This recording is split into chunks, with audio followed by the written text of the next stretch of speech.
Halo teman-teman semuanya, kami dari kelompok 7 mata kuliah Kapital Selekta Politik akan menyajikan video tentang peran Partai Islam dan Partai Nasionalis dalam dinamika politik Indonesia.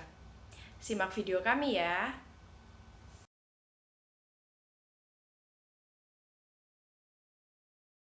Langsung saja kita simak materi yang pertama. Oke, sekarang kita masuk pada materi yang pertama terkait sejarah partai politik di Indonesia. Nah, pada materi kali ini nantinya kita akan mengetahui bagaimana sih perkembangan partai politik di Indonesia dan bagaimana partai politik di Indonesia itu bisa dibagi menjadi beberapa macam, yaitu partai politik yang berbasis nasionalis dan partai politik yang berbasis agama Islam. Nah, kita langsung saja kepada materi yang pertama. Nah, partai politik di Indonesia itu muncul pasca runtuhnya pemerintahan kolonial Belanda akibat adanya iklim kebebasan yang memberikan kesempatan bagi masyarakat untuk membentuk suatu organisasi. Nah, namun selain itu, karakteristik masyarakat Indonesia yang majemuk juga mendorong kemunculan partai politik di Indonesia itu berkembang. Nah, partai politik pertama yang ada di Indonesia yaitu Partai Sosialis Indonesia. Nah, partai ini lahir pada tanggal 12 Februari 1948 dan diketuai oleh Sultan Syahrir. Nah, partai ini merupakan partai yang berhaluan kiri atau menganut ideologi sosialisme. Nah, walaupun pada runtuhnya kolonial Belanda, partai politik di Indonesia sudah mulai berkembang, namun pada masa kedudukan Jepang, partai politik di Indonesia mengalami kevakuman karena pemerintah Jepang tidak mengizinkan adanya partai dalam perpolitikan di Indonesia. Nah, setelah Indonesia merdeka pada 17 Agustus 1945, keberadaan partai politik mulai lahir dan berkembang kembali dengan didorong adanya maklumat pemerintah 3 November 1945 yang dianggap sebagai tonggak awal demokrasi Indonesia. Nah, pada masa itu, dunia politik di Indonesia mengalami babak baru, yang mana stabilitas politik dan pemerintahan sangat bergantung pada dukungan partai-partai politik dalam suatu parlemen. Nah, selanjutnya, namun sistem politik yang menerapkan multipartai pada kabinet justru mempersulit dalam membangun suatu koalisi. Nah, dari hal tersebut, akhirnya pada demokrasi terpimpin, maklumat pemerintah 3 November 1945 yang menganjurkan pendirian partai-partai politik di Indonesia dicabut dan muncullah penetapan Presiden nomor 7 tahun 1959 yang menetapkan syarat-syarat yang harus dipenuhi oleh suatu partai politik untuk diakui oleh pemerintah. Nah, memasuki era reformasi, demokratis semakin deras dan mendorong adanya tuntutan pembentukan partai politik baru kembali berkembang. Nah, berdasarkan hal tersebut, maka lahirlah Undang-Undang Nomor 2 Tahun 1999 tentang partai politik. Nah, undang-undang tersebut memberikan suatu peluang bagi seluruh warga negara Republik Indonesia untuk membentuk suatu partai politik. Nah, selain partai-partai politik yang berbasis nasionalis, banyak elit politik Islam yang juga mendirikan partai politik yang berbasis Islam pada era reformasi. Nah, hal tersebut yang membuat mengapa partai politik di Indonesia itu terdiri dari macam-macam, terdiri dari partai politik yang berbasis nasionalis dan partai politik yang berbasis agama Islam. Selanjutnya yaitu kontribusi Partai Islam dan Partai Nasionalis di Indonesia. Partai politik memberikan kontribusi yang cukup besar dalam dunia perpolitikan Indonesia, baik itu dari bagian Partai Islam maupun Partai Nasionalis. Di era penjajahan kolonial misalnya, partai didirikan untuk meningkatkan kesadaran masyarakat dan memerangi diskriminasi pada penduduk Indonesia, seperti Indische Partij yang didirikan oleh Dawes Dekker.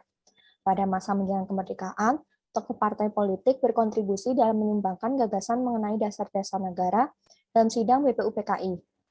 Pada awal kemerdekaan, Organisasi partai berkontribusi sebagai sarana mempertahankan dan mengisi kemerdekaan dengan cara yang politis. Selanjutnya, memasuki era Orde Lama, partai politik sudah menjadi alat untuk menyalurkan aspirasi rakyat dengan adanya pemilihan umum, meskipun dalam pelaksanaannya belum berjalan dengan baik akibat situasi yang tidak kondusif. Dalam masa Orde Baru, dengan belajar dari pengalaman Orde Lama, mereka lebih berusaha membuat perpolitikan Indonesia menekankan pada pelaksanaan Pancasila secara murni dan konsekuen. Pada era reformasi, partai politik menjadi alat demokrasi untuk rakyat dalam menyampaikan pendapatnya. Partai politik berkembang dengan dilandasi atas kepentingan bersama. Dilihat dari hal tersebut, partai politik berkontribusi besar dalam dinamika perpolitikan di Indonesia. Meskipun dalam pelaksanaannya terdapat hambatan-hambatan yang tidak dapat dihindari. Selanjutnya kita akan masuk mengenai bab ketiga, yaitu tentang potret partai politik di Indonesia. Partai politik di Indonesia sudah terbentuk sejak sebelum kemerdekaan terjadi. Dalam perjalanannya, partai politik ini dibentuk sebagai wujud mengekspresikan nasionalisme Indonesia terhadap tanah airnya pada masa pra-merdeka. Tujuannya tidak lain sebagai bentuk kemandirian ekonomi serta politik kepulauan Indonesia agar tidak bergantung ataupun bekerja sama dengan pemerintah Hindia Belanda. Selanjutnya adalah agama yang dipolitisir. Kadang agama melakukan perlawanan terhadap politik, sebaliknya politik melakukan intimidasi terhadap agama. Hal ini terlihat jelas pada saat masa Orde Lama berlangsung, di mana Ir Soekarno menjabat sebagai presiden. Ia dihadapkan terhadap masalah yang cukup besar, yaitu mengenai gagasan ideologi negara, di mana partai politik Islam menginginkan ideologi negara ini menganut ideologi Islam, sementara Ir Soekarno menginginkan negara ini menganut ideologi Pancasila. Karena dari awal negara ini merupakan negara multikultural yang memiliki beragam ras, suku, bahasa, dan agama, maka tidak dapat dipungkiri bahwa seharusnya ideologi yang dianut harus menghadirkan kekuatan untuk menyatukan keberagaman, bukan memaksakan disamakan, namun justru menimbulkan perpecahan. Pada masa sekarang, wajah kotor politik yang identik dengan kelicikan harusnya menjadi lebih santun karena politisi muslim. Namun, partai Islam juga tidak menghadirkan hal itu, karena wajah kotor politik dan koruptif itu tidak hilang karena adanya partai berbasis Islam. Jika partai politik Islam terjebak dalam hal ini, penilaian negatif dan hukuman pemilih terhadap partai ini tentu akan lebih keras. Yang kedua, mengenai nasionalisme Pancasila atau partai politik nasionalisme Pancasila. Nasionalisme pada partai politik adalah yang paling umum dan yang paling banyak. Demokrat menganggap bahwa semangat nasionalisme adalah dengan tidak membedakan suku, ras, bangsa, jenis kelamin, profesi, agama, kepercayaan kepada Tuhan Yang Maha Esa. Sementara PDIP menganggap bahwa nasionalisme berkaitan dengan wawasan kebangsaan sebagai bentuk rasa memiliki bangsa dan negara. Arah dari ideologi setiap partai politik itu sangat penting diketahui secara jelas dan pasti, sebab merupakan instrumen komunikasi terhadap massa mengenai apa yang diperjuangkan dari partai itu sendiri. Karena terjemahannya yang belum jelas, ini menjadikan kesamaan antar partai politik yang satu dengan yang lain. Karena ideologi dan terjemahannya merupakan ciri yang krusial bagi suatu partai politik, munculnya partai politik memiliki ideologi yang sama ini diduga karena ketidakmampuannya untuk berkompromi dengan perbedaan pandangan. Kesulitan ini terlihat jelas ketika kebijakan dan sikap partai terhadap sebuah isu yang sedang mencuat di masyarakat, dan dapat dikatakan tidak ada perbedaan di antara mereka. Sekian dari saya, terima kasih. Selanjutnya adalah perbandingan partai Islam dan nasionalis. Partai Islam terdapat 3 paradigma, yakni agama dan negara merupakan kesatuan yang tak terpisahkan, agama dan negara saling terikat dan berhubungan, dan agama dan negara yang harus terpisah-pisah yang didasari oleh sejarah Islam. Untuk partai nasional terdapat paradigma untuk mencapai rakyat tanpa kemiskinan, pembodohan, dan penindasan di tingkat nasional dan global. Akan tetapi, kedua partai tersebut mempunyai tujuan yang sama, yakni membangun negara Indonesia yang lebih baik lagi, walaupun memiliki pandangan atau paradigma yang berbeda. Terdapat perbandingan Partai PPP yang merupakan partai Islam, dan Nasdem yang merupakan partai nasionalis. Untuk partai PPP, ideologi dari partai PPP sama dengan partai Islam lainnya, yakni menggunakan konsep amar ma'ruf nahi mungkar dan rahmatan lil alamin, yang artinya perintah yang ditujukan kepada semua masyarakat untuk mengajak dan menganjurkan perilaku kebaikan dan mencegah perilaku buruk. Partai PPP mengharuskan adanya kualifikasi dalam agama Islam untuk komitmen moral PPP dan mengupayakan dalam profesi untuk melaksanakan esensi politik Islaman dalam membangun kehidupan bangsa dan negara. Selanjutnya adalah dari Partai Nasdem. Partai Nasional Demokrat menggunakan teknologi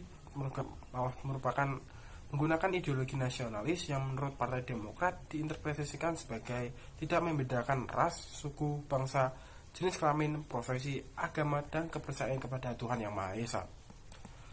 Pola rekrutmen Partai Nasdem menggunakan proses kaderisasi yang terarah, terkoordinasi, dan terukur yang diharapkan mampu melahirkan kader-kader yang militan, potensial, dan handal sebagai agent of change dan restorasi Indonesia.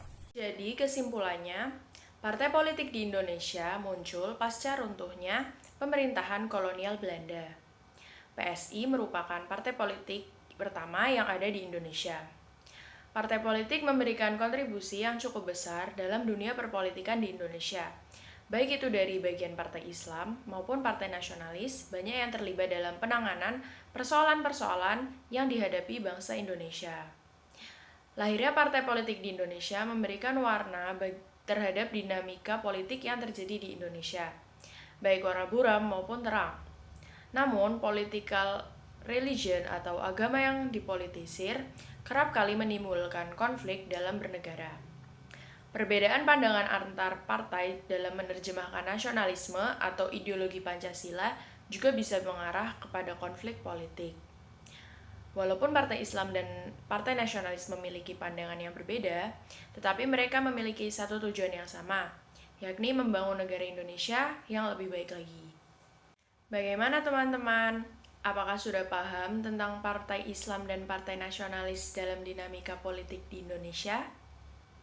Semoga dengan adanya video ini bisa menambah pengetahuan dan wawasan teman-teman semua tentang partai Islam dan partai nasionalis di Indonesia. Sekian dari kami, kurang lebihnya mohon maaf. Terima kasih telah menonton video ini.